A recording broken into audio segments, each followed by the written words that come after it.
শ্রীরাম যখন সুগ্রীবের সাথে মাতা সীতাকে খোঁজার জন্য ভ্রমণ করছিলেন, তখন সুগ্রীবের ভৌগোলিক জ্ঞান দেখে শ্রীরাম হতবাক হয়ে গেলেন।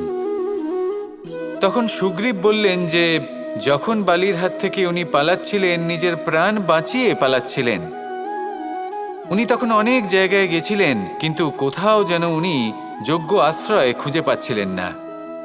বালি সুগ্রীবের প্রাণ হরণ করতে চাইছিল, ওকে শেষ করে দিতে চাইছিল, আর সুগ্রীব শুধু নিজের প্রাণ বাঁচিয়ে পালাতে চাইছিল। এক স্থান থেকে অন্য স্থানে, সেই স্থান থেকে আবার আরেক স্থানে। এই বিপদের সম্মুখীন হতে গিয়ে সুগ্রীবের ভৌগোলিক জ্ঞান বৃদ্ধি পেল। এর অর্থ বুঝলেন আপনি? যে জীবনে যখন সমস্যা আসে, জটিলতা আসে, সেটা দেখে আমরা ত্রস্ত হয়ে পড়ি, দুঃখী হয়ে পড়ি যে এমনটা আমার সাথে কেনই বা হচ্ছে। কিন্তু দুঃখী হওয়ার কোনো প্রয়োজন নেই, কারণ এই সমস্যা আমাদের কিছু শিক্ষা দেওয়ার জন্যই আসে। সেই শিক্ষা লাভ করা খুবই প্রয়োজনীয়।